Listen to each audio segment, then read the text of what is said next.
Hi, my name is Jen. I'm the clinical director at the Redwood Center for Children and Families. And this month in November, we are going to talk about decolonizing play therapy. Without saying exactly where the Redwood Center is located, I can assure you that it is on unceded land. And that means that I have endless gratitude for the way that this land was tended to before my ancestors came around. I can't talk about decolonizing play therapy without talking about the fact that I am a 100% European American. Actually, I am on one side a literal descendant of colonists, and on another side I have a status of people who more recently immigrated. I've been the beneficiary of tremendous privilege. I have spent my entire career working to help people and lift people up from oppression, but I still don't think it could ever be enough. So how are we going to look at decolonizing play therapy? In some ways, I'm not sure, because as a white person, I am just forever learning and growing in this area. So I believe that by the end of this month, I will be learning and growing alongside everybody else. Some of the things we can look at is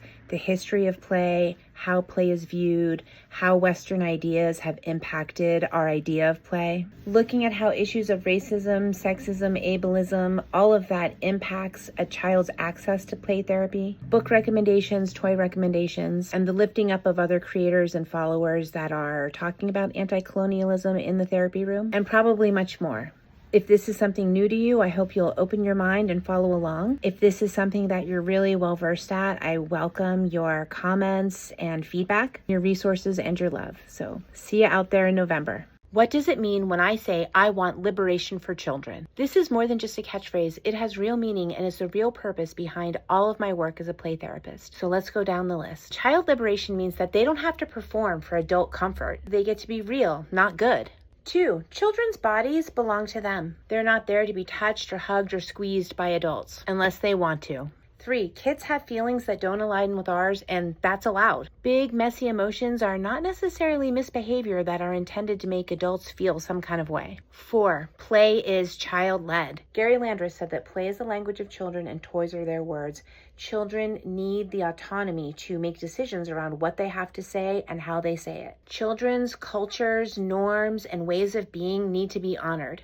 Children have an identity and a community just by virtue of being children. Culture, backgrounds, how they come to believe the things that they believe and the things they don't believe. Liberation for children means that safety is a right. It's not something that they earn. In a world where children are liberated, we're going to see their adaptations to trauma as survival and not as something that's getting in the way. And that would really go for all people, right? I'm talking about a world where they're not shamed for being who they are or for making the mistakes that they're supposed to make as they're learning and growing. Adults carrying the kind of responsibility that they're supposed to be carrying, not just saying like, well, this is a problem because this is a child, looking at how they're involved. Sometimes the adult is very much the problem. We're adults, this is our blind spot. And 10, something that would be so liberating for children is if systems bent to meet the needs of children versus the other way around. So to me, liberation is really creating an environment where a child can succeed, right?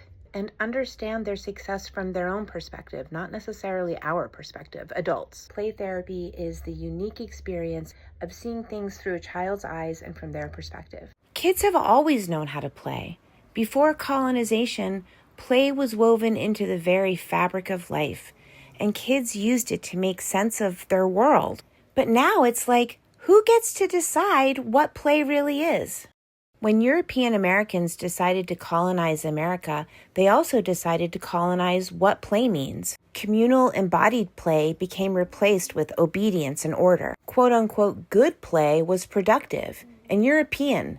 It had white dolls, games with winners and losers, and lessons that prepared kids for labor. These rules still echo in our playrooms today. Who's deciding what toys are therapeutic? Who's telling kids when play starts and when it ends? Who praises calm play and worries about wild play? So when we're asking what is play, we have to think about whose definition we're still using. Play isn't just a pastime for kids, it's a birthright. And decolonizing play therapy means remembering that. Play is a child's pathway to liberation.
We can't talk about children's rights, and especially their right to play, without talking about Indian boarding schools. In 1879, a man named Richard Henry Pratt opened the first federally funded off-reservation boarding school for Indian children in central Pennsylvania, and it was called the Carlisle Indian Industrial School. Captain Richard Henry Pratt had felt like killing Indians was not very cost-effective, so he decided to open schools and kill the Indian and save the man. That's the philosophy that shaped all of these boarding schools, a blueprint for cultural re-education. By 1900, nearly 20,000 Indigenous children had been taken from their families by force. By 1925, that number exceeded 60,000. These schools ran into the 1970s, forced abuse, neglect, and worst of all, assimilation. These children taken from their parents are brought to this school. The first thing is they have their hair cut off. For many Native Americans, hair is a symbolic and sacred connection to their identity, connection to their ancestors, their creator, their world. They had their symbols of strength and connection removed. Next, they were not allowed to speak their native languages. How do you pass down identity and stories if you don't have the right language, They were forced to choose new names, like English ones. Their cherished identities and connections to their world were erased. Another thing that was stolen was their right to play. Play, the universal language of children, was instead replaced with military drills, labor, punishment, silence, like a whole new religion and spiritual path of Christianity. Instead of imagination, kids were given fear. Instead of exploration, they were given confinement. Instead of autonomy, they were given complete control by adults who didn't even know them and thought of them as problems who needed to be fixed. So now we know with research and epigenetics that trauma just doesn't end there. The damage done to Indigenous children by colonization is today happening still. Chronic stress, trauma, terror, torture lives in your body, and it gets passed down through generations. Children, grandchildren, great-grandchildren of people who went to these schools, and remember, they just closed in the 70s. These are people we know. The grief, the trauma, the vigilance, all of it is woven into the fabric of Indigenous culture now. So important to think about as a therapist and a play therapist. How has this impacted play today? Play that we see with our Indigenous clients today, how their family structures are. It can't be just about what's happening now. It has to be looked at in the context of colonization, what it means to have your very children taken away. In one of the documentaries I was watching, this man said that it was just so quiet. When any family comes into the playroom, they're bringing hundreds of years of their past. We need to always look at how that matters and shows up in the playroom. When you're using this sword, you have to remember to be very safe with it. You can only hold it by the handle and pay attention to your surroundings when you're playing with it. Oh, wait, what? Oh, I have to start with a bow? Okay, like this? Well, you've played with the cats for the past 4 sessions, and I think it's time to try something new. Well, because it's very important for you to learn flexibility. In here, you get to decide what you want to play. Cats again? Okay. Well, it's like when we play together, they always have to win. I think it's because of their big sister. They're trying to be better than them. Yeah, they'll do anything to win. I'm not really sure. I'm trying to be with them to help them discover why it is that they can't lose. So they're having a hard time sitting in class and the teacher is giving really negative feedback. You want to work on having them calm down. Well, I think it's important to remember that they went through a lot in their short 6 years. The pandemic, they lost their house in a fire. All of these things might make it hard to sit still in class. Whoa, okay, hold on. This is actually a really good moment to work on your self-regulation. Do you want to take some deep breaths? Do you want to do a starfish stretch? What do you want to do? Hey, you're really riled up. Do you want to hum together?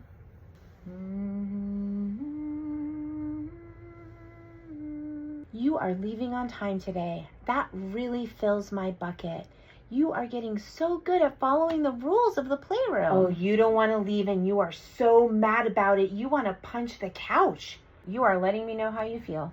Well, according to this study, kids were 2 to 5 times more likely to brush their teeth after this intervention. So I'm feeling very hopeful. Yeah, I don't think you'd find that interventions in the books, but I just kind of did it based off of vibes. Welcome to the playroom. Let's go over the rules before we get started. There is no drawing on the wall. There is no jumping on the couch.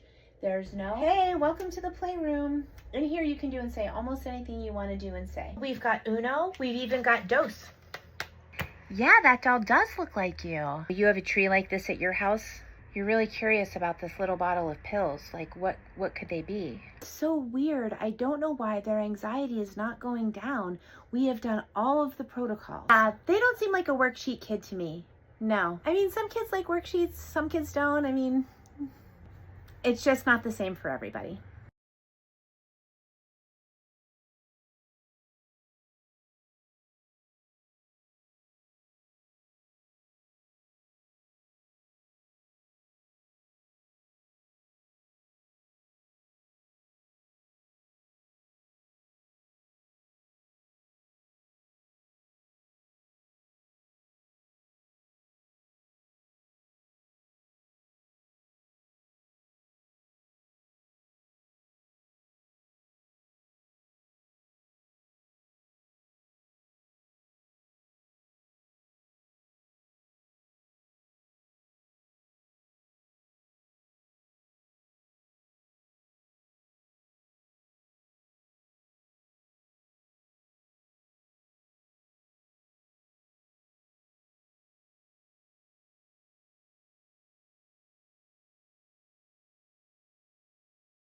All I want for Christmas is